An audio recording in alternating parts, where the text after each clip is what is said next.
Classes Ramu में आपका स्वागत करता हूं। दोस्तों आज की वीडियो हमारा जो मैथ का जो हमने सिलेबस स्टार्ट किया था सुपर टेट के रिगार्डिंग, उसका हमने पहला लेसन जो नंबर सिस्टम था उसको हमने स्टार्ट कर दिया है। तो आज से हमारा पार्ट 1 होगा नंबर सिस्टम का। ध्यान रखिएगा, पूरा सीरियल वाइज में वीडियो बनाता हुआ चलूंगा एक एक टॉपिक का। तो आज की वीडियो हमारा नंबर सिस्टम है और नंबर सिस्टम के बेसिक जो नॉलेज होते हैं वहां से हम स्टार्ट करेंगे। हालांकि लाइट की व्यवस्था थोड़ा कम होगी, लेकिन फिर भी व्हाइट बोर्ड पर जो भी लिखा गया है वो आपको साफ साफ दिखेगा।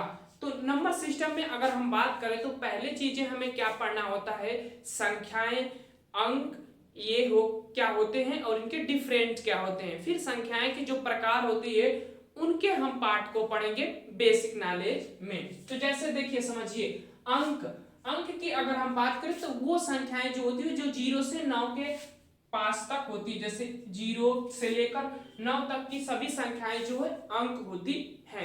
लेकिन अगर हम संख्याएं की बात करें तो 0 से लेकर अनंत तक जो भी जितनी भी संख्याएं होती है वो हमारा क्या हो जाता है, संख्याएं। तो यहाँ से दो तरह के इनमें अंतर कर कर प्रश्न जैसे बनते हैं। जैसे कि पहला पॉइंट यहाँ से बनता है कि सभी संख्याएं अंक हैं पर सभी संख्याएं अंक नहीं हो सकती। तो ध्यान रखिएगा, सभी अंक संख्याएं हैं। ध्यान रखिएगा, सभी अंक जो है संख्याएं हैं। जैसे यहाँ पर 0 से लेकर और 9 तक, यहाँ तक पूरा जो है सभी अंक हैं। लेकिन ये क्या है, संख्याएं हैं। तो सभी अंक संख्याएं हैं पर सभी संख्याएं अंक नहीं हो सकती। बाकी जो भी और भी संख्याएं होती है वो अंक नहीं हो सकता है। क्यों? क्योंकि अंक का जो एक मॉडल होता है वो सीमित होता है, जो 0 से 9 तक होता है। बस इतना ध्यान रखिएगा, ये बेसिक कंसेप्ट है। कई बार छोटे छोटे बच्चे पूछ भी दिया करते हैं। दूसरा पॉइंट है हमारा कि संख्याएं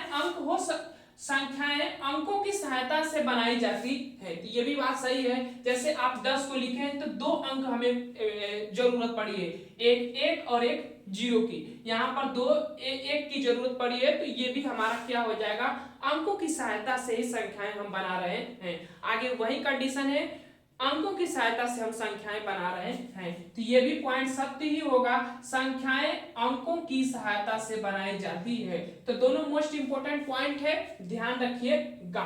जैसे एक क्वेश्चन बनता है यहाँ से कि 3, 7, 5 से संख्याएं बनाएं। जैसे पहला है कि 3 अंकों की सबसे बड़ी संख्या इसमें बनानी है। तो जब भी ऐसे प्रश्न बने कि 3 अंकों की सबसे बड़ी संख्याएं आपको बनानी है तो क्या करेंगे, फर्स्ट इसमें से हमें बड़ा वाला अंक लेंगे। जैसे कि हमने 7 ले लिया, फिर उसके बाद छोटा वाला अंक ले लेंगे 5 और फिर उसके बाद 3 लेंगे। तो 3 अंकों की ये 3 अंक हैं हमारे और इसकी सबसे बड़ी संख्या हमें बनानी थी। तो 3 अंकों की सबसे बड़ी संख्या हमने बना दी और वो हमारा आया 753। उसी तरफ बन रहा है कि 3 अंकों की सबसे छोटी संख्या आपको बनानी है। तो 3 अंकों की सबसे छोटी संख्या बनाने की बात करेगा तो आप क्या करेंगे कि छोटे वाले की तरफ से उठाएंगे, यानी कि 3, 5 और 7। तो 357 जो है इसका 3 अंकों की सबसे छोटी संख्याएं हमारी बनेगी। एक कंडीशन, एक क्वेश्चन और भी मैं आपको देता हूं, जैसे 905। तो अगर इसमें पूछेगा कि 3 अंकों की सबसे बड़ी संख्या इसमें बनाइए, ये तीनों अंक हैं, ध्यान रखिएगा, तीनों क्या है, अंक हैं। तो 3 अंकों की सबसे बड़ी संख्या अगर इसमें पूछ देगा कि आप बनाइए तो आप क्या करेंगे, तो हम इसको लिखेंगे 9, पहले बड़ा वाला अंक, फिर 9, फिर 5 और फिर 0 लिखेंगे। तो 950 हमारा जो है 3 अंकों की सबसे बड़ी संख्याएं बनेगी। तो ध्यान रखिएगा। लेकिन अगर यही कहें कि 3 अंकों की, इसी अंकों से 3 अंकों की सबसे छोटी संख्या बनाने की बात करें तो आप छोटे वाले अंक से नहीं उठा सकते, क्योंकि अगर 0 आगे लिख देंगे और फिर उसके बाद ऐसे लिखेंगे तो इसका कोई मतलब नहीं होता है 0 जब आगे लग जाता है। तो इस कंडीशन में आपको क्या करना पड़ेगा, देखिए इस कंडीशन में आपको 5 वाले, इससे बड़ा वाला अंक लेंगे, यानी कि 509, ये 3 अंकों की सबसे छोटी संख्याएं बनेगी। तो ये चीज ध्यान रखिएगा, अंक और संख्याओं में डिफरेंट क्या होता है। अंकों की संख्या 0 से 9 तक होती है जो सीमित होती है, लेकिन संख्याओं की संख्याएं सीमित नहीं होती है, ध्यान रखिएगा। और एक भी पॉइंट कि अंकों की सहायता से, ये सभी अंक है, ध्यान रखिएगा ये सभी अंक है, 0 से लेकर 9 तक ये सभी अंक है। उसके बाद आगे की संख्याएं जो है वो संख्याएं हो जाती है। लेकिन जो अंक जो है संख्याएं में गिने जा सकते हैं, लेकिन संख्याएं जो है अंक में आप नहीं गिन सकते, इस चीज को ध्यान रखिएगा। ये पॉइंट में मैंने आपको समझा दिया था कि सभी अंक संख्याएं हैं, सभी अंक जो है संख्याएं हैं, पर सभी संख्याएं अंक नहीं हो सकती है, क्योंकि अंक सीमित होते हैं, वो सिर्फ 0 से 9 तक ही होते हैं। उसके बाद अगर हम आगे बात करें तो संख्याएं अंकों की सहायता से बनाई जाती है। जैसे अगर हमें 21 लिखना है तो 21 में 2 अंक और 1 अंक, ये दोनों अंक को मिलाकर हम 21 लिख रहे हैं, तो संख्याएं जो है अंकों की सहायता से बनाई जाती है। ये बारीकी अंतर थे अंक और संख्या में, तो ध्यान रखिएगा, कई बार पूछा जाता है। तो इतना चीजें ध्यान में आ गया। अब चलते हैं आगे, संख्याओं के प्रकार को समझते हैं। अब चलिए हम चलते हैं प्राकृतिक संख्या की बात करते हैं, संख्याओं के प्रकार पर। तो संख्याओं के प्रकार ये सभी आपके सामने लिखा गया है। प्राकृतिक संख्याएं, पूर्ण संख्याएं, सम संख्याएं, विषम संख्याएं, अभाज्य संख्याएं और भाज्य संख्याएं, तो सभी संख्याएं लिखी गई है यहाँ पर। तो एक एक करके सभी की बात करते हैं। जैसे अगर हम बात करें प्राकृतिक संख्याएं की, तो प्राकृतिक संख्याएं किसे कहते हैं? तो प्राकृतिक संख्याएं वे सभी संख्याएं जो गिनने के काम आती है, जैसे कि 1, 2, 3, 4, 5, ऐसे तमाम सभी संख्याएं जो है प्राकृतिक संख्याएं कहलाती है, नेचुरल नंबर जिसको कहते हैं बेसिक कांसेप्ट में। उसके बाद दूसरा हमारा आता है पूर्ण संख्याएं। पूर्ण संख्याएं क्या कहते हैं? तो देखिए, पूर्ण संख्याएं उसे कहते हैं जिसके जीरो सहित तमाम प्राकृतिक संख्याएं, मतलब जीरो सहित जो सभी प्राकृतिक संख्याएं हैं उनको अगर आप रख देते हैं तो उसको हम क्या कहते हैं?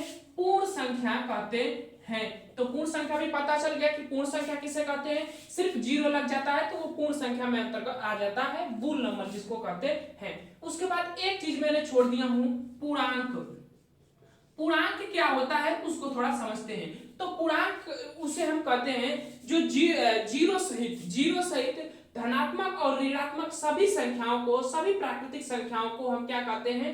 पूर्णांक संख्या कहते हैं। जैसे अगर हम बात करें तो -5, -4, -3, -2, -1, 0, 1, 2, 3, 4, 5, 6, ये सभी जो होती हैं सभी ऋणात्मक और धनात्मक जीरो सहित सभी संख्याओं को हम क्या कहते हैं? पूर्णांक संख्या कहते हैं, इंटीजर नंबर कहते हैं। तो ध्यान रखिएगा, 3 हमने पढ़ लिए। कौन कौन से? प्राकृतिक संख्याएं। तो प्राकृतिक संख्याओं में 0 को सिर्फ हटा दिया जाता है, 1 से सभी गिनी जाने वाली सभी प्राकृतिक संख्याएं कहलाती है। उसके बाद 0 लगा देंगे तो आपको उसको हम पूर्ण संख्या कहते हैं। और माइनस यानी कि ऋणात्मक और धनात्मक जीरो सहित सभी संख्याओं को हम क्या कहते हैं? पूर्णांक संख्या कहते हैं। तो इस चीज को समझ गए, 3 हेडिंगों को। अब चलते हैं आगे और भी हेडिंगों की बात करते हैं। तो चलिए मिटा लेते हैं इसको। हम सम संख्या पर आ गए हैं। तो चलिए सम संख्या क्या कहते हैं? देखिए, सम संख्याएं की अगर हम बात करें तो वे संख्याएं जो 2 से कट जाती है, जैसे 2, 4, 6, 8, ये सभी संख्याएं जो है सम संख्याएं कहलाती है। तो सम संख्याएं किसे कहते हैं? तो वे संख्याएं जो 2 से कट जाती है वो सभी सम संख्याएं कहलाती है। उसके बाद अगला हमारा आता है विषम संख्याएं। विषम संख्याएं की अगर हम बात करें तो जो संख्याएं 2 से नहीं कटती है उसको हम क्या कहते हैं?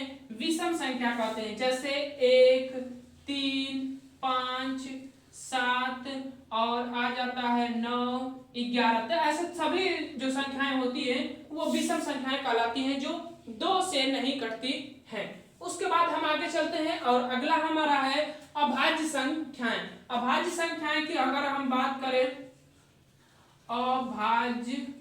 देखिए अभाज्य संख्याएं की बात करें तो जो संख्याएं एक और स्वयं के अलावा किसी और संख्या से नहीं कटती है, तो उसी तरह हम कह सकते हैं, जैसे कि 3, 5, 7, 9, 11। एक और स्वयं के अलावा जो किसी और संख्या से नहीं कटती है उसको अभाज्य संख्या कहते हैं। एक हेडिंग मैंने छोड़ दिया था, भाज्य संख्याएं। तो भाज्य संख्याएं जो है एक और स्वयं के अलावा किसी और संख्या से कटती है उसको हम भाज्य संख्या कहते हैं। जैसे हम बात करें तो 4, 6, 8 ये सभी संख्याएं जो है भाज्य संख्या के अंतर्गत आ जाती हैं। तो ये बेसिक हेडिंग है, बस इतना समझ रहता है। विषम संख्याएं, सम संख्याएं जो 2 से कट जाए, विषम संख्याएं तो जो से नहीं कटती, जैसे यहाँ पर तमाम संख्याएं हमने लिखा। अभाज्य संख्याएं 1 और 100 के अलावा किसी और संख्या से नहीं कटती है, वो अभाज्य संख्याएं कहलाती है। मैंने इसका उदाहरण भी लिख दिया। उसके बाद भाज्य संख्याएं 1 और 100 के अलावा किसी और संख्या से कट जाती है तो वो भाज्य संख्याएं कहलाती है। यहाँ पर हमने उदाहरण लिख दिया। तो ये चीजें हमने 3 हेडिंग और हमने पढ़ ली। 4 हेडिंग महत्वपूर्ण थे, 3 हेडिंग हमने 4 हेडिंग और हमने पढ़ लिया। अब चलते हैं आगे और परिमेय और अपरिमेय संख्याओं को समझते हैं एक एक करके। परिमेय संख्या किसे कहते हैं? वे संख्याएं जो P बटा Q के रूप में प्रदर्शित किया जा सकता है, उसको हम क्या कहते हैं? परिमेय संख्याएं कहते हैं। इसका सिर्फ उदाहरण सबसे ज्यादा महत्वपूर्ण होता है। कोई भी संख्या ले लीजिए, जैसे 0.333 ये भी ले सकते हैं। फिर उसके बाद 5, 6, 7, 8 ये सभी संख्याएं, चाहे ऋणात्मक संख्याएं ले लें, चाहे कोई भी संख्या ले लीजिए, ये सभी परिमेय संख्या के अंतर्गत आती है। कोई भी संख्या सिर्फ उसको हमें P बटा Q के रूप में लिखा जा सकता है। तो ध्यान रखिएगा, कोई भी संख्याएं रहेंगी उसको हम सिर्फ P बटा Q के रूप में अगर हम लिख सकते हैं तो वो हमारा परिमेय संख्या कहलाती है। तो ध्यान रखिएगा, ऐसी कोई भी संख्या होगी तो वो सब परिमेय संख्या होगी जो P बटा Q के रूप में लिखा जा सकता है। लेकिन जैसे ही हम अपरिमेय संख्या की बात करते हैं तो अपरिमेय संख्या की अगर हम बात करें, देखिए अपरिमेय संख्या की अगर हम बात करते हैं तो जिसको हम P बटा Q के रूप में, Q बन गया, P बटा Q के रूप में नहीं प्रदर्शित कर सकते हैं, उसको हम अपरिमेय संख्या कहते हैं। जैसे अगर हम बात करें तो कणी में 3, कणी में 5, कणी में 7, तो ये सब ऐसी संख्याएं जो है अपरिमेय संख्या के अंतर्गत आती हैं। तो ध्यान रखिएगा, एक सबसे ज्यादा क्वेश्चन पूछा जाता है कि पाई का मान जो होता है 22 बटा 7 होता है।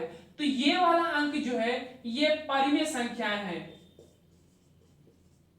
ऐसे दिया रहे तो ये परिमेय संख्या दिया रहेगा। लेकिन अगर इसका मान भी दिया रहेगा ना, इसका जो परिमेय संख्या में अगर इसका हम बात करें तो ये परिमेय संख्या के अंतर्गत आ जाता है। लेकिन ये वाला जो है ना अपरिमेय संख्या के अंतर्गत आएगा, ध्यान रखिएगा। तो ये अपरिमेय संख्या और ये परिमेय संख्या होता है, बस इतना ध्यान रखिएगा। इसका आगे वाला मान भी जो आएगा वो भी जो है 3.1414 होता है, 3.1414 ऐसा ही होता है। तो ये भी जो है परिमेय संख्या के अंतर्गत आएगा, ये भी परिमेय संख्या के अंतर्गत, लेकिन ये वाला मान जो है अपरिमेय संख्या के अंतर्गत गिना जाता है। तो बाकी ये साधारण डिफरेंट होता है। परिमेय अपरिमेय संख्या में परिमेय संख्या P बटा Q में प्रदर्शित किया जा सकता है, अपरिमेय संख्या P बटा Q के रूप में प्रदर्शित नहीं किया जा सकता। जैसे कि कणी में 3, कणी में 5, कणी में 7 ये अपरिमेय संख्या के अंतर्गत आते हैं। बाकी जितने भी मैंने उदाहरण लिखे सभी परिमेय संख्या के अंतर्गत आते हैं। तो अब हम परिमेय और अपरिमेय को भी समझ लीजिए, बाकी चीजें अब आगे की हेडिंगों को हम धीरे धीरे समझते हैं। तो चलिए, और अगला हमारा संख्या है कौन सा? तो रामानुजन संख्या। ये ज्यादा पूछा नहीं जाता है, बहुत कम ही पूछा जाता है। रामानुजन संख्या, तो रामानुजन संख्या किसे कहते हैं? तो रामानुजन संख्या की अगर हम बात करें तो वे संख्याएं जो 2 घनों के योग से, जैसे अगर ये 1729 की बात करें तो ये 2 घनों के योग से बना होता है। जैसे अगर हम बात करें तो ये जो है ये 10 के घन से है, ये 9 के घन से। तो वैसी संख्याएं जो 2 घनों के योग से, यहाँ पर स्क्वायर लिख दे हूं, घन होना चाहिए, 2 घनों के योग से जो संख्याएं बनाई जाती है उसको हम क्या कहते हैं? रामानुजन संख्या कहते हैं। बस इतना आप जानते रहिएगा। इसका हो जाएगा 1000 और इसका हो जाएगा 729 और दिनों को जोड़ेंगे तो इतना आपका मान प्राप्त हो जाता है। तो रामानुजन संख्याएं 2 घनों के योग से बनी संख्याओं को क्या कहते हैं? रामानुजन संख्या कहते हैं। तो रामानुजन संख्या हो गई। अब आगे चलते हैं, अगली हेडिंग पर हम बात करते हैं। अगली संख्या हमारा जो है निरपेक्ष मान या संख्यात्मक मान। तो याद रखिएगा, निरपेक्ष मान या संख्यात्मक मान इसको कहते हैं। इसका मतलब होता क्या कि कोई भी संख्याएं होती है वो हमेशा धनात्मक रूप में होती है। जैसे अगर -5 ले लेते हैं तो इसका पूछेगा कि निरपेक्ष मान होता क्या है। जैसे पूछा कि निरपेक्ष मान इसका क्या होगा, तो इसका निरपेक्ष मान हमेशा जो है +5 होगा, यानी कि धनात्मक संख्याएं होती है।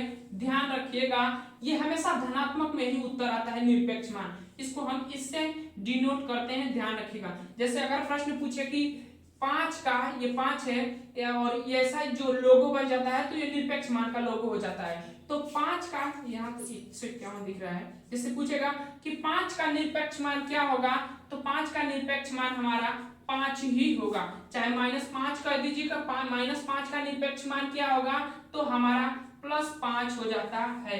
तो निरपेक्ष मान के मतलब ये होगा कि हमेशा ये धनात्मक में ही उत्तर आता है। निरपेक्ष मान का मतलब यही होता है। बस इतना चीजें ध्यान रखिएगा, निरपेक्ष मान ये कहते हैं। अगला हेडिंग की अगर इसी साथ बात कर लेते हैं, जैसे जाति मान, नैज मान, अंकित मान, तो ये क्या होता है। जैसे एक संख्या दे दिया है, जैसे 25, 26, 27, तो इसमें पूछेगा कि 6 का जाति मान क्या होगा, तो 6 का जाति मान जो है 6 ही होता है। 2 का जाति मान 2 ही होता है। 7 का जाति मान 7 ही होता है। तो कोई भी संख्या इसमें पूछे जाति मान, नैज मान, अंकित मान, तो वही संख्या आंसर हो जाता है। ध्यान रखिएगा जाति मान, नैज मान और अंकित मान में। अब आगे चलते हैं, एक हमारा बच जाता है स्थानीय मान को आगे हम समझते हैं, इसको पहले मिटा लेते हैं।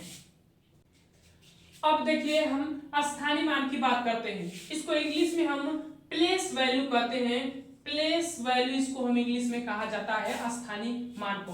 स्थानीय मान किसी भी संख्या का पूछे, जैसे 0.0657, यानी कि 6 का स्थानीय मान क्या होगा, तो 6 का स्थानीय मान की बात करें तो 6 का स्थानीय मान क्या होता है, तो वह होगा 0.6। ये हमारा 6 का स्थानीय मान हो जाता है। जैसे 5, 7, 8, 9, अगर इसमें पूछे कि 5 का स्थानीय मान क्या होगा, तो 5 का स्थानीय मान जो है 5000 हो जाता है। यानी कि दशमलव जब रहे तो दशमलव के साथ हम काउंट करेंगे, जब दशमलव रहेगा तो, अगर दशमलव नहीं रहता है तो उसके बाद वाले अंकों के साथ काउंट करते हैं। अगर इसके बाद ये 0 हम लगाते हैं तो इसका कोई मतलब नहीं रह जाता है, इसीलिए इसका स्थानीय मान 6 का ये हो जाता है और यहाँ पर 5 का स्थानीय मान जो है 5000 हो जाता है। तो यही डिफरेंट पकड़ा था यहाँ पर जैसे प्रश्न पूछ बनता कैसे है ज्यादातर, तो प्रश्न ये बनता है जैसे क्वेश्चन दे देता है, जैसे देखिए 0.789। अब यहाँ पर ये पूछेगा कि और एक प्रश्न ये दे देता है